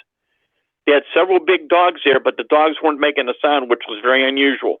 He ran into the house, telling them what he had seen. Some of the other family members came out. They smelled the odor. Whatever was in the window was gone. The guy ended up in the hospital. He was so shaken by it. And when he got out a week later, I went out that day, August 7th, to interview him. And I had found out that some of the neighbor boys several weeks before heard a noise in the woods. They thought it was a deer. They started throwing some rocks in to scare out the deer, and said there's around 7, 8 foot tall, huge, hairy Bigfoot came out of the woods and went up behind the house. So I got permission to go up and look around, and some of these kids that I was able to interview followed me up into the woods. And up behind the house, where the thing had been looking in the window, up on the hill, I had been there for quite a while. The ground conditions were not very good, but there was a partial track and then a complete track of the weirdest looking track at that point I'd ever seen, or the kids had ever seen. It was three-toed, very deep, large toes, 13 inches long, 8 inches wide. I got on the radio, called one of my helpers. He came out. We took photographs, measurements, and made a casting of it. And anyhow, so the question is, one, we made a lot of footprint casts over the years. We had typical 5-toe tracks and 3-toe tracks, and they keep showing up all over the country, almost all over the country, Pacific Northwest and other areas where you hear reports of 5-toe tracks. They've also had 3-toe and even 4-toe tracks. That's another whole story that I've uncovered. That 6-toe tracks as well, around where I'm at.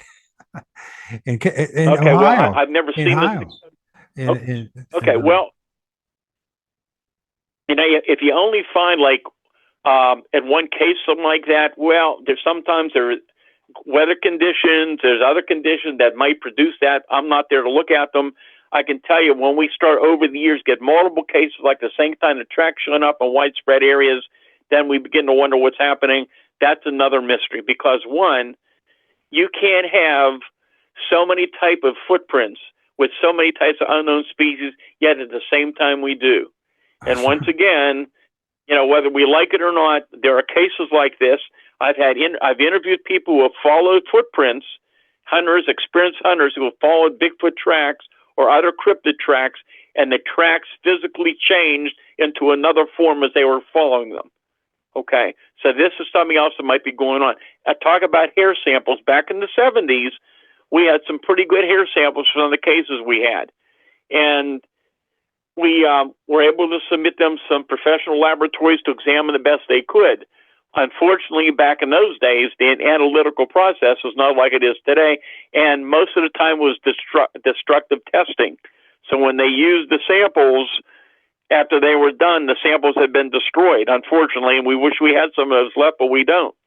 And there was at least one case that a top anthropologist in the country had a sample for a long time, and when he was all done, he was able to examine and to identify a lot of the samples we sent in that we didn't think were that good, but they were interesting. But this was a sample that we thought was the real thing. And it came back something like it was so close to human, I can't remember exactly the wording, but it's something they couldn't be sure what it was. And I always thought that was a fascinating hair sample. So we have had samples over the years, but unfortunately we don't have them now. So, of course, let's tie this. I want to ask you first, have you ever heard of anybody who's ever seen a Bigfoot make a tree structure? I have never heard that before. No, never anybody ever created one. We've had some in areas, especially up in the Chestnut Ridge areas, up in those mountains, where they have been found even in recent years, and some of them are very interesting. The question is, why would they even go ahead to create something like that? Right. And but again, there's a lot of questions we don't have and we don't understand. But some of them were interesting. But no, I've never had anybody actually watch one. We had a very interesting case years ago, and there's a picture of it in my latest book, Creepy Cryptids and Strange UFO Encounters in Pennsylvania. Up on the ridge, there's a lot of strange other physical phenomena that's occurring in those areas as well, besides the creature and UFO reports. And my book goes into some of those things. And one of them was I got a call a number of years ago from people who owned a lot of property up there. There was lots of trees. They walked the areas back then almost daily. They knew the trees. And they happened to come across this very old tree that had been there for years and apparently had been struck by lightning and was hollowed out. So they walked by this tree every day. So one day when they walked by, which they called me, there was another live tree upside down, roots up, pushed completely down inside the other tree that was hollowed out, well above the ground. There was no explanation for that. I mean, first thing I thought of could be some type of weather phenomena, could have been some type of weather activity or something in that area, a microburst, for example. We couldn't find any records of it. None of the other trees in the area had any damage like that. In fact, we couldn't even find another tree similar to that in the area. I can't say a Bigfoot did it, but it was a very strange thing to look at. There's a picture of it in my book. Yeah, I've heard similar things, and I've seen some strange things too. I mean, but the thing is, what I'm noticing is if it's in the woods, the way things are going and the way things are, a lot of people are taking it, it has to be Bigfoot, right? Even though there's no evidence that Bigfoot did any of that stuff, whether it's tree structure, whether it's a nest, it's even in question if Bigfoot made the footprints. You could argue, right? Yeah. Again, there's a lot of cases with this type of thing. Sometimes some tracks have been found right after a sighting, but again, there are similarities, but there's variation in some of the tracks being found as well, and that's what's adding more to it. Because one, you can't have so many type of tracks out there from so many unknown species. I mean, right. Back in '73, for example, you got the three-toed tracks. You had the five-toed tracks. You had some other variation of tracks that were strange. We even had pungent tracks showing up, really detailed pungent tracks. So these are ape tracks, and of course, there's no apes in Pennsylvania. So it just added more to the mystery. Fascinating. So, and then the other thing about the DNA test in your hair. Now, of course, there's the ketchum stuff.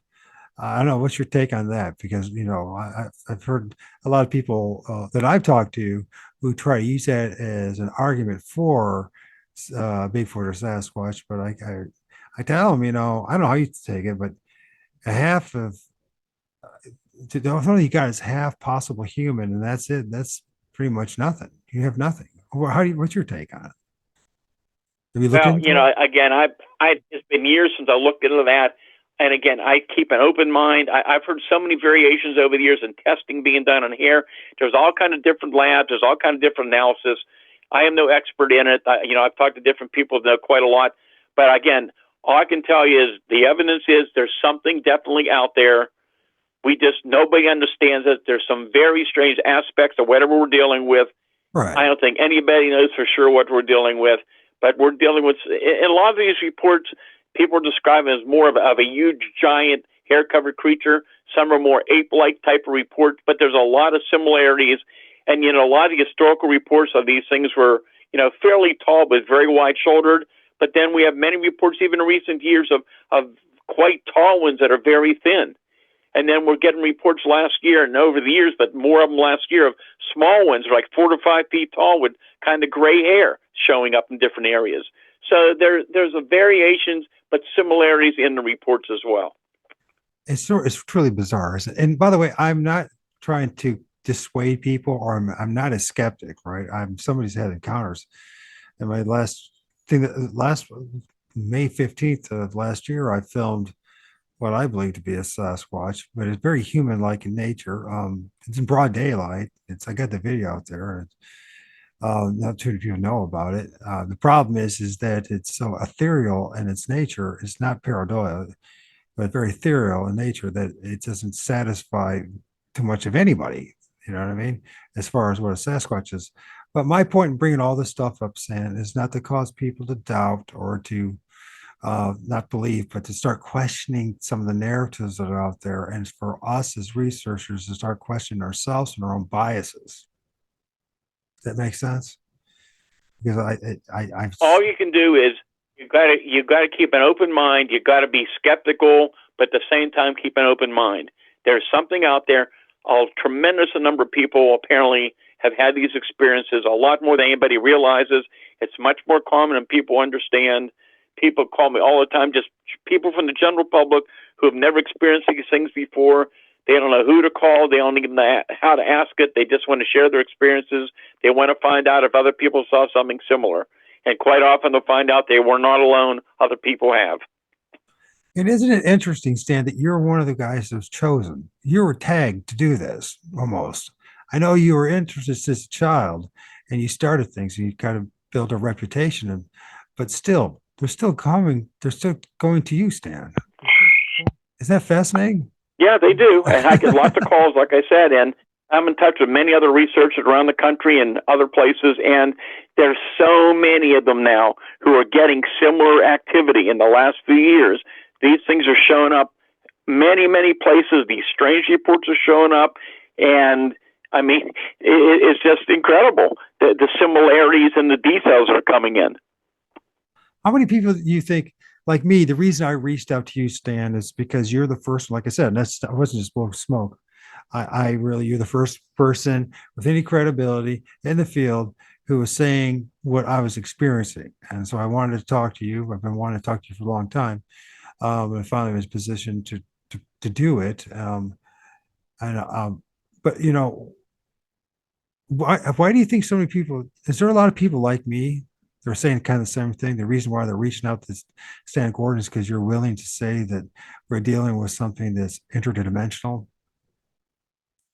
You think Yeah, there's a lot of people out there, and I'm sure there's a lot of people don't know how to reach myself or others are involved in. Unfortunately, there's very few out there apparently who are really deeply involved in this and really know a lot about it. And like I said, I don't have the answers. I've learned a lot. There's a lot I'm sure I don't know. But when you talk to so many people from so many backgrounds who give you these similar responses and similar detail, and you hear the emotion, they hear the stress of these people. I have people call me on the phone the last few weeks that are crying and just tell me about what's happened to them recently.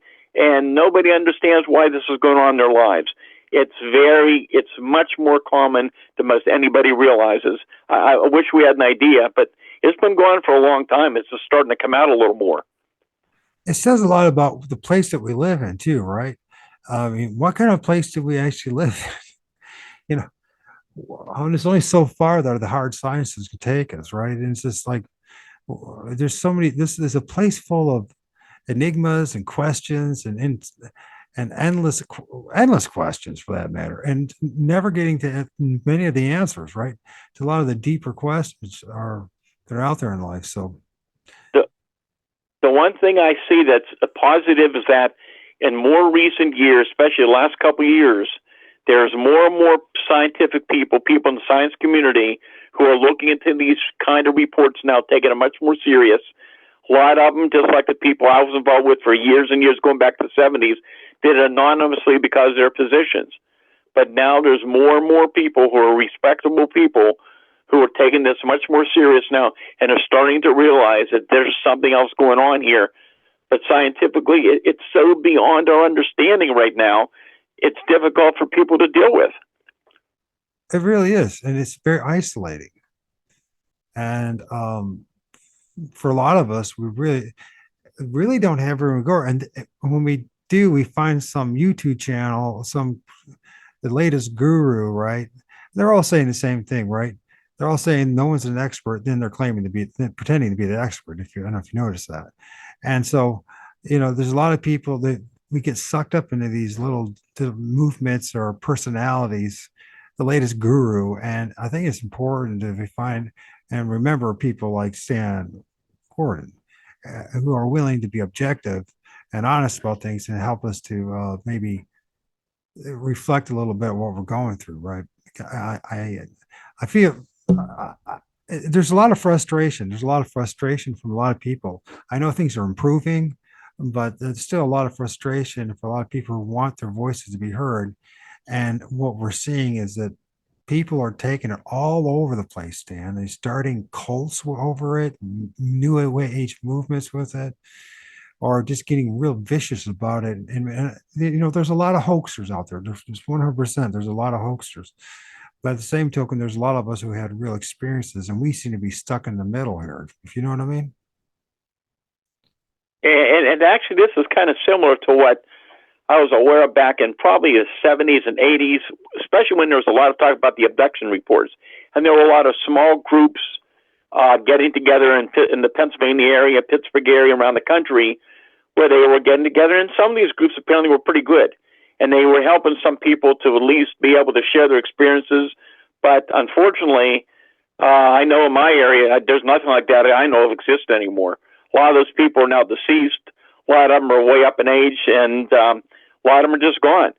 But yeah, I'm hearing what you're talking about, but I'm not seeing too much around this area. But I can tell you there are small UFO organizations, small and Bigfoot groups showing up everywhere now. They're just appearing everywhere. It seems like every few weeks there's another group appearing. Do you kind of avoid a lot of what's going on in the internet world as far as Bigfoot and ufology? Like YouTube and stuff like that. Do you pay attention to any of that stuff, or much?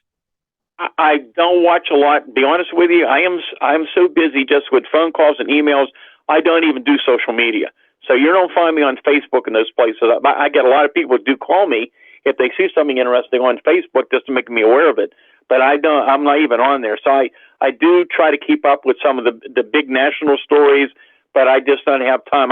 I'm doing firsthand with a lot of things that are ongoing all the time, and that's what I mainly deal with. Right. And of course, for those who didn't notice or didn't hear, I was a little struggle getting to hooking up today because I didn't quite understand how to set up Zoom. I didn't realize I had to pay, so I had to pay for at least this month's subscription, excuse me, to Zoom. And the only reason I did that, because I never use Zoom unless somebody asked me to be a guest, is because I really wanted to talk to Stan Gordon. So, and he's not kidding. He doesn't have a social. Although, as far as there's a lot of videos of you out there. If you go to like DuckDuckGo, there's a lot of videos of you, Stan. You've like been on like coast to coast. And how long you been doing interviews? Not you personally interviewing people, but other people. Oh my gosh, I started giving lectures to the public on this out of high school in the late 60s, and I've been doing media events since the 1970s. I remember around Pittsburgh back early 70s is when talk radio was getting very, very big. And there are some of the big stations, one station in particular in Pittsburgh, I remember they were in downtown Pittsburgh, and they had set up a whole studio just designed for talk radio. And I'd be down there quite often, 2, 3 in the morning, doing all night talk radio shows about these topics, and it was huge. And I've been doing them ever since. So I've been doing radio and TV and podcasts more recent years, ever since the early 70s. So I know one of my favorite of your interviews is actually involved spaced out radio. Remember doing those interviews? Oh yeah, and I just did one very recently, a new one. So there's a couple of them, and they're lengthy. Some are like 2 or 3 hours long, and they're worth it. And I mean, the conversations are excellent, and a lot of information is brought out. So for those who are interested, by the way, also if anybody's been watching this video, you have already seen over and over again his Stan's books, including Cryptids, excuse me. You got Astonishing Encounters. Is it Kecksburg? Is that how you pronounce it? Untold Story. Yeah, Kecksburg. Yeah, that's the video I produced on the UFO crash in 1965 near Kecksburg, Pennsylvania, around 40 miles outside of Pittsburgh. And then we got Real Mysterious Pennsylvania. You guys will see all this. You'll see actually you already know, you've seen the book covers and etc. of these. So, and also for those who might have missed it, Stan Gordon has a YouTube channel, or excuse me, a website, and it's called stangordon.info, and that's where you could find him and talk to him, interact with him, maybe share any kind of encounters. Do you have any what kind of engagements or shows you have coming up, or lectures? I'll tell you, I am just literally jammed with speaking events for this whole year. And actually, you're in Ohio, so they're just going to announce this next month officially. But there's a major new historical UFO conference scheduled for September 20th to 22nd of this year. And for the first, it's called the Hangar 18 UFO Conference. It's the first ever UFO conference at the historic Hope Hotel, located on the legendary Wright-Patterson Air Force Base. No kidding. And so it's going to be a big event, and I'm honored to say that I've been asked to be one of the speakers for the event. And it's a Friday, Saturday, and Sunday, and I think you'll be hearing quite a lot about this event. Their website is expected to be up, I believe, around March the 16th. And I'm sure I'll have more information on my website as well. But you'll be able to find it. You'll be able to search under Hangar 18 UFO Conference to get more information. So, we've spent a couple hours already, and we hardly, as usual with you, Stan, we just scratched the surface. So, I don't know if we ever get a chance later on this year, you will do a part 2, and we talk about the Thunderbird stuff. I know a couple guys, and like one in Calgary, another one in British Columbia, swear they saw a Thunderbird. There's a whole lot of other cryptid stuff, and maybe talk a little bit more about some of the books if you're interested. I know you're a busy man. Yeah, we can. I'm sure we can do that. Just we need to schedule far ahead of time, but we can do that.